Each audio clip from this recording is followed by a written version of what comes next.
Características de los sistemas de producción. Con la finalidad de avanzar en lo que son las herramientas para el control de procesos, vamos a hablar de lo que son las características de los sistemas de producción. Iniciamos con una serie de videos en los que vamos a estar explicando algunas características de estos sistemas de producción, cuáles son los principales esquemas, qué sería un modelo de producción, un modelo Canvas, un modelo escalera, lo que es la forma de estructurar los diferentes modelos para el control de procesos industriales, incluso el análisis de sensores y actuadores para poder llevar a cabo esta automatización de procesos. Estamos enfocando entonces esta explicación a lo que sería la automatización de los sistemas industriales, de los procesos industriales más bien. Vamos a hablar entonces en este pequeño video de lo que corresponde a... Comencemos. Si no te has suscrito, suscríbete a mi canal. Regálame like, regálame comentarios, solicita nuevos temas para los videos. Bienvenido. Si te es posible, dona. Cualquier donativo es bueno. Recuerda, no hay donativos pequeños. Apoya mi canal. Las características de los sistemas de producción. Un sistema es un conjunto de elementos organizados y relacionados que interactúa entre sí para lograr un objetivo. Un sistema productivo es aquel sistema que se encarga de la lectura, que agiliza la descripción, el planteamiento de un proceso industrial. Entonces, ese que se encarga de la estructura, que agiliza la descripción precisamente de ese proceso industrial, tiene normalmente la estructura, y todos tienen la estructura: entrada, transformación y salida. Considerando que la entrada es el insumo de energéticos, insumo de materia prima, que va a ser transformada a través de un proceso de transformación o de varios procesos de transformación para lograr una salida que normalmente le vamos a llamar producto terminado. Esta sería la estructura general de cualquier sistema productivo, obviamente de cualquier sistema de producción industrial. Muy bien. Si nosotros hablamos de las entradas, en las entradas vamos a tener lo que es la materia prima, los recursos que pueden ser humanos, técnicos, financieros, la información que puede ser cliente, proveedores, competencias, los productos de entrada, salida y transporte, ¿sí? Y ojo, dentro de la materia prima o junto con la materia prima, en conjunto con la materia prima, debemos considerar también todo lo que son los energéticos necesarios, como es la energía eléctrica, como puede ser los combustibles, etcétera, para poder lograr ese proceso productivo, ¿sí?, que se va a aplicar a la entrada en ese proceso para llevar a cabo esos procesos de transformación. La transformación puede ser un conjunto de procesos que lleve paso a paso nuestra materia prima, nuestra energía, nuestro conocimiento, nuestras habilidades, para lograr transformar esa materia prima a través de uno o múltiples procesos en un producto terminado. Los procesos operativos tienen que ver directamente con el valor. Esto es, cada parte del proceso productivo de una empresa va a asignar un valor agregado a la materia prima en transformación para lograr ese producto terminado que va a tener un conjunto de valores agregados en sí mismo. Así podemos pensar en lo que son procesos de compras, de realización, de inventarios, de distribución, etc. Los procesos de soporte ayudan a agilizar y a realizar la operación, pero no agrega valor en sí al recurso humano. Por ejemplo, el recurso humano, los recursos humanos, el presupuesto, el mantenimiento. ¿Son necesarios? Sí. ¿Se requieren? Sí. Pero en sí no van a agregar no van a sumarle al valor del producto ese valor agregado.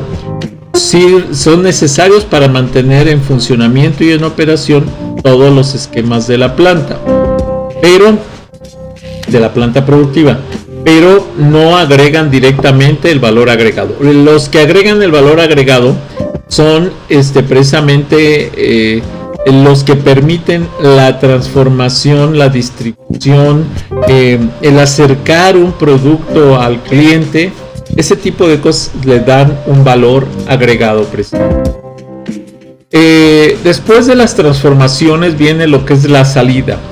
La salida nos lleva a lo que es el producto o beneficio que estemos buscando, como si fuera un servicio, por ejemplo, que es un beneficio. Entonces el producto es un bien, es un servicio, es una idea que puede ser un producto de estos, y los beneficios que tendríamos a través de esos productos pues son utilidades, rentabilidades, valor de marca, etcétera. Entonces estas características son las que conforman precisamente los procesos productivos y en general los procesos industriales. Los elementos de un sistema productivo. Insumos son elementos utilizados para realizar la producción de un bien o prestar un servicio. Maquinaria son las herramientas utilizadas por las organizaciones más bien, para transformar la materia prima en producto terminado. Recursos humanos son las personas que planifican, organizan, ejecutan y monitorean el proceso productivo, o sea, la transformación de la materia prima en producto terminado. La caracterización de los sistemas de producción lo podemos encontrar si analizamos este esquema que estamos presentando. Nos presenta el conjunto de elementos materiales y conceptuales que realizan la transformación. Por ejemplo, los factores de producción: la entrada, el input, mano de obra, tecnología, materia prima, maquinaria, energía, instalaciones, información, dinero, el diseño de planificación, el funcionamiento y control, la transformación técnica y económica de forma eficaz. Esto nos da el valor añadido en lo que corresponde primero al valor 1, que es la entrada, el input, y nos lleva a un valor 2 en el output, que es un producto con acabados, bienes, materiales, servicios, residuos, y todo esto puede ser tangible o intangible. Por ejemplo, un servicio, pues en algunas veces es tangible, en otras veces, la mayoría de las veces, no es tangible. Los bienes materiales normalmente son tangibles, son productos. Y bueno, entonces esto sería un valor que nos lleva precisamente a que el valor 2 es mayor que el valor 1 siempre. En esta figura entonces representamos el concepto de la producción fuente.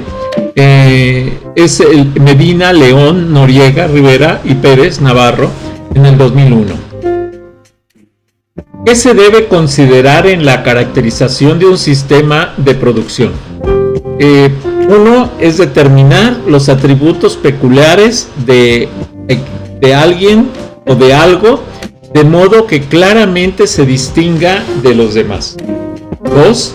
Dicho de un actor representa su papel con la verdad y fuerza de expresión necesarias para reconocer al personaje representado. 3. Dicho de un actor, entonces pintarse de la cara o vestirse conforme al tipo o figura que ha de representar es parte de. Existen diferentes herramientas para la caracterización de los sistemas. La propuesta por Fernández Sánchez en 1993 son 13 variables que responden a las exigencias actuales en la gestión de las organizaciones. Estas 13 variables son, primero, el límite o frontera, o sea, de dónde a dónde podemos llevar una materia prima para transformarla en un producto. El medio o entorno, cómo vamos a obtener esa materia prima para poderla transformar y en dónde lo vamos a entregar para que sirva, para que tenga ese valor agregado. El análisis estratégico, cuáles son los pasos para poder llevar a cabo la materia prima al producto terminado y además entregarlo al cliente. La cartera de productores y servicios. Esto es precisamente de dónde vamos a obtener la materia prima, cómo se va a obtener, cuáles son los procesos que se van a llevar para su transformación, cuáles son los servicios que requerimos para llevar a cabo. Toda esta parte tiene que hacerse detalladamente.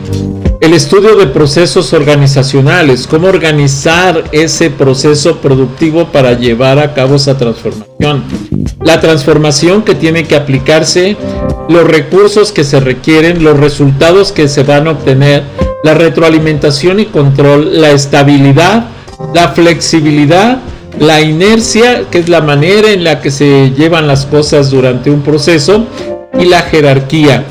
¿Cuáles son los niveles que tienen que respetarse para poder lograr ese proceso productivo a donde tenga que llevarse?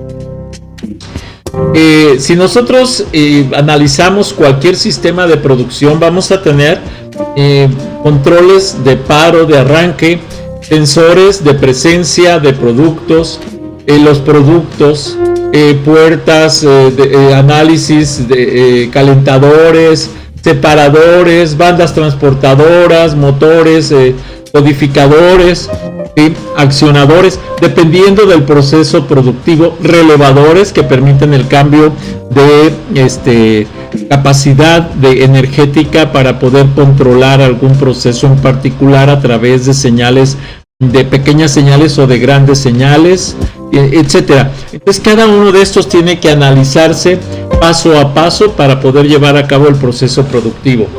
La lógica de control deseada se expresa en un segundo código. La operación se inicia cuando se oprime el botón de inicio, el botón Start. Cuando se oprime el botón Stop, se detiene el ciclo de producción. El PLC abre la puerta, por ejemplo, del horno. Voy a analizar esta estructura que acabo de presentar, que es un horno para cierta fabricación de ciertos panecillos y demás.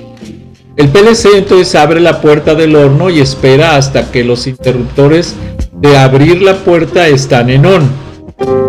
O sea, requiere actuadores para abrir la puerta del horno, el sistema de control que es el PLC para que mande la señal de la apertura de la puerta, pero además necesita sensores para que le indiquen que ya las puertas están abiertas. Los sensores están on. Después el motor se arranca. El motor se detiene cuando el sensor de presencia de la parte está en on, o sea, cuando ya detecto otro sensor que me indica que ya entró ese panecillo a cierta zona del horno, entonces detengo el motor para que se pueda dar el tiempo de calentamiento correspondiente. Se cierra la puerta del horno para que no se escape la temperatura y sea más eficiente el uso del proceso energético que se esté utilizando. Puede ser a través de quema de combustibles, puede ser a través de resistencias eléctricas, etc. El PLC controla la salida del calentador con base en el rango de temperatura deseada, preprogramado, y en la realimentación del sensor de la temperatura. Entonces es otro sistema de control para la regulación de temperatura. El control on-off del calentador implementa una función de histéresis que va a permitir llevar el control con ciertos niveles hacia arriba y hacia abajo en la temperatura. Al inicio del calentador se enciende y se mantiene encendido hasta que se alcance un límite superior de temperatura. Después se apaga y se mantiene apagado hasta que disminuya a un límite inferior, vuelve a encenderse para volver a mantener en el rango hasta el límite superior y así sucesivamente. Después el calentador se enciende de nuevo y el ciclo continúa. después de la temperatura del horno, de que la temperatura del horno está dentro del rango deseado, se inicia un temporizador y el control de la temperatura continúa durante una cantidad de tiempo especificada, por ejemplo, 2 minutos. Entonces, quiere decir que durante 2 minutos va a estar regulándose la temperatura para mantenerse entre un mínimo y un máximo y garantizar que la cocción de esa masa que está presente en ese molde se está llevando a cabo con el debido rango de temperaturas. Cuando el tiempo de calentamiento expira, el calentador se apaga. Se repite iniciando el paso hasta que sea necesario. Cuando el tiempo de calentamiento expira, entonces hasta ahí ya debería de estar ya listo el producto para salir de ese lugar. Si no te has suscrito, suscríbete a mi canal. Regálame like, regálame comentarios, solicita nuevos temas para los videos. Bienvenido. Si te es posible, dona. Cualquier donativo es bueno. Recuerda, no hay donativos pequeños. Apoya mi canal. Los sistemas de control de lazo abierto. Vamos a encontrar en la industria dos tipos de sistemas de control. Uno de lazo abierto y otro de lazo cerrado. Los sistemas de lazo abierto son aquellos en los que la señal de salida no afecta al funcionamiento del sistema total y su estructura se basa en 6 etapas. 1. La señal de mando de inicio del funcionamiento del sistema. 2. Unidad de control. Se basa en transductores capaces de traducir o interpretar la señal de inicio del sistema para establecer los parámetros de operación de entrada, apertura de puertas, avance de bandas, encendido de bombas o calefactores o apertura de válvulas dependiendo del sistema. 3. Entrada. Señal producida por el transductor que es interpretada por el sistema y lo hace funcionar. O sea, es una señal, o sea, es un sensor que está indicando que se está dando el inicio del proceso. 4. Unidad operativa o dinámica. Controla los progresos del proceso que se están llevando a cabo para la transformación de la materia prima. Salida. 5. Salida. Es un resultado del funcionamiento del sistema. Puede tratarse de información de un subproceso o de un producto terminado. Por ejemplo, un pan que pasó por un horno y salió. No existe una retroalimentación de si está cocido, si no está cocido, si está dorado, si no está dorado, si debe regresarse, etcétera. Eso ya es otro boleto porque sería un sistema de lazo cerrado que vamos a ver enseguida. Este lazo abierto termina el proceso y sale. Y el 6 es el regulador del control, dispositivo encargado de regular el proceso. Esto nos va dando los tiempos en cada una de las etapas del mismo. Entonces, en un sistema de lazo abierto se va a tener las entradas, los procesos y las salidas independientes de lo que ocurra durante los procesos. Los sistemas de control de lazo cerrado para automatización son aquellos en los que se produce un proceso de realimentación, es decir, que es capaz de modificar la señal de entrada en función de la señal de salida. La toma de decisiones no depende solo de la entrada, sino también de la salida. Voy a tomar el ejemplo del panqué que estábamos cociendo en el horno. Vamos a suponer que al salir del horno existe un sensor de humedad, el cual puede introducir una aguja dentro del contenido del molde y verificar si realmente existe un cierto porcentaje de humedad. Si existe demasiada humedad, quiere decir que el panqué todavía está crudo. Si no, quiere decir que ya está cocido. Entonces, si estuviera crudo, tendría que regresarlo al horno de nueva cuenta para que estuviera en periodo de cocimiento, vamos a decir, complementario, otro periodo de tiempo. Esto es lo que ocurre con el sistema de control de lazo cerrado para la automatización. Tenemos la entrada, tenemos el proceso fue un proceso de cocción del panqué, por ejemplo. A la salida del proceso hay un sensor que determina si la humedad de ese panqué es correcta, lo manda a la salida, pero si no es correcta, lo regresa mediante actuadores para que vuelva a entrar al proceso y se vuelva a dar un periodo de cocción. Muy bien. Los sistemas de control para la automatización. Pues los sistemas de control para la automatización realizan operaciones de mando con verificación y en algunos casos, según cuáles sean las características de los sistemas, de regulación. En los sistemas, la señal de salida puede operar o no sobre el funcionamiento del sistema. Por eso se diferencia entre el sistema diferentes de lazo abierto y de lazo cerrado, como lo indicamos ya. La estructura básica de un sistema de automatización pueden ser algunas zonas, algunos procesos de lazo abierto y otros de lazo cerrado. Por ejemplo, tenemos las entradas, vamos a tener actuadores que están funcionando con ciertos procesos. Los sistemas industriales conformados por procesos industriales y la maquinaria, vamos a tener sensores que van a estar verificando las condiciones del producto en sus procesos de transformación.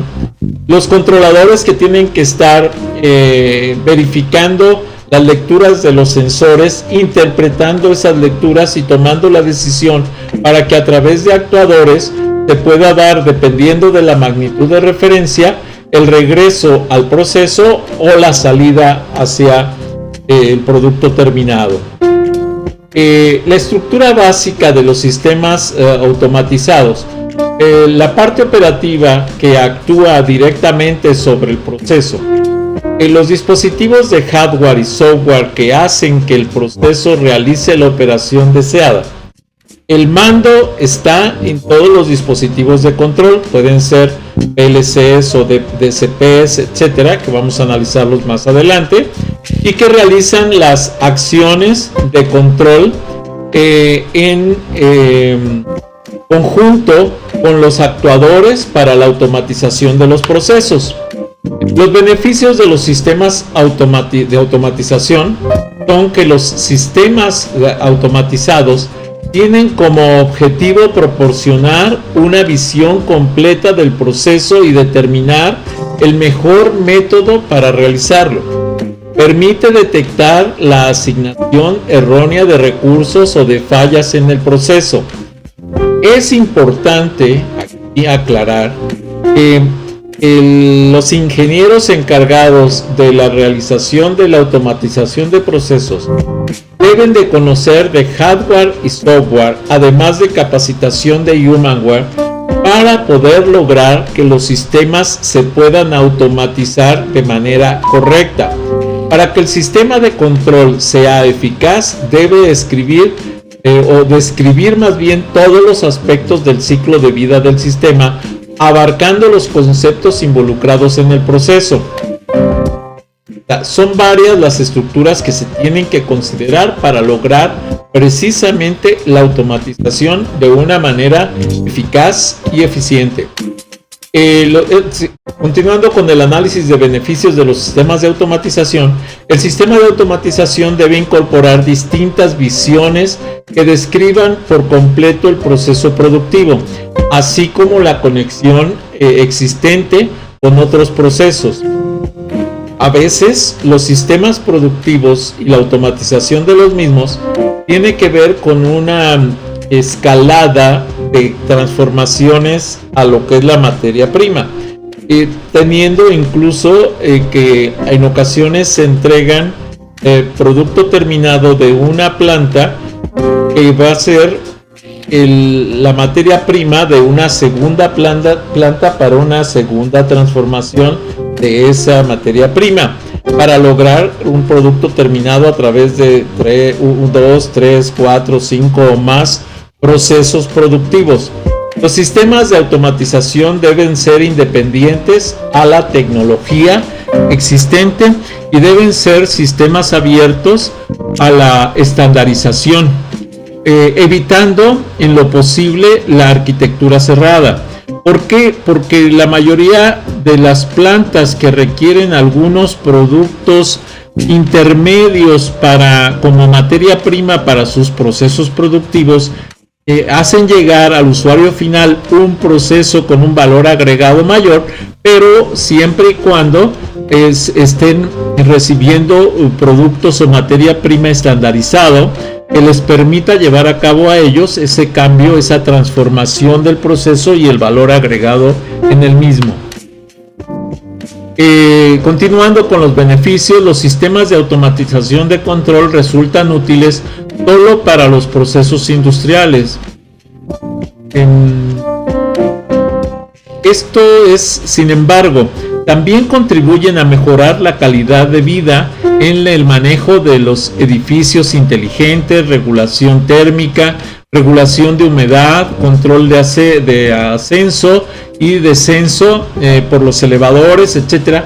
Si tomamos en cuenta que un edificio inteligente incluso es aquel que permite proveer servicios a través de procesos de automatización en el propio edificio. O sea, un edificio inteligente es una planta productiva que va a tener en su haber la producción de servicios hacia los usuarios del edificio inteligente. Entonces vuelve a ser un proceso de automatización importante y válido. Las estructuras de los sistemas de automatización pues tienen que ver con retroalimentación, obviamente sensores, actuadores, etcétera, porque tienen que ver también los controladores y demás. Esto lo vamos a analizar en esquemas más adelante, en videos posteriores. La realimentación. El proceso por el cual se analiza la información de salida de un sistema y de esta manera modificar o no la entrada, y así regulamos la entrada. Mediante sensores se determinan características de una salida y se compara con parámetros previamente establecidos. Si las condiciones deseadas se cumplen, entonces se mantiene el control, y si no, entonces se modifican para obtener otras condiciones de salida en el proceso. Los sensores son instrumentos de medición que permiten determinar valores de magnitudes específicas y determinadas. Detectan e indican valores extremos e intermedios como la intensidad de luz, los sonidos, la temperatura del ambiente, la humedad, etc. Se clasifican en sensores mecánicos para medir cantidades como posición, velocidad, masa, presión, fuerza, vibración. Sensores eléctricos para medir voltaje, corriente y cargas eléctricas. Sensores magnéticos para medir campos, flujos y permeabilidad magnética. Sensores térmicos para medir temperaturas, flujos, conductividad y calor específico, entre otros. Estos son de los principales que se utilizan en los sistemas industriales, los sistemas de producción industrial. Los actuadores son dispositivos capaces de transformar una energía en la activación de un proceso con la finalidad de generar un efecto sobre el proceso de automatización. Recibe las órdenes de los reguladores o controladores y en función de ella genera la orden para activar el elemento final de control. Hago la aclaración de que la mayoría de las señales que se manejan en la actualidad a través de equipos de cómputo son señales en puertos seriales para control digital. Las más utilizadas son eléctricos o electrónicos, hidráulicos, neumáticos y ya lo habíamos comentado, eléctricos. Hago la aclaración de que esto lo vamos a ir viendo poco a poco conforme vayamos avanzando en esta serie de videos. Los actuadores más comunes son, por ejemplo, los cilindros neumáticos o hidráulicos que realizan movimientos lineales, los motores actuadores de giro que son actuadores radiales, vamos a decir, neumáticos o hidráulicos, realizan movimientos de giro por medio de energía hidráulica o neumática. También hay motores eléctricos que van a realizar también giros de ese tipo. Vamos a platicar un poquito más. Las válvulas, las hay de mando directo, motorizadas, electroneumáticas, regulan el caudal de gases y líquidos. Las resistencias calefactoras se emplean para calentar. Los motores eléctricos, los más usados son los de inducción, de corriente continua, sin escobillas y paso a paso. También las bombas compresoras y ventiladores, movidos generalmente por motores eléctricos de inducción. Y bueno, estas serían las características de los sistemas de producción. Hasta aquí este video. Si no te has suscrito, suscríbete a mi canal, regálame like, regálame comentarios, solicita nuevos temas para los videos, bienvenido. Si te es posible, dona, cualquier donativo es bueno, recuerda, no hay donativos pequeños, apoya mi canal.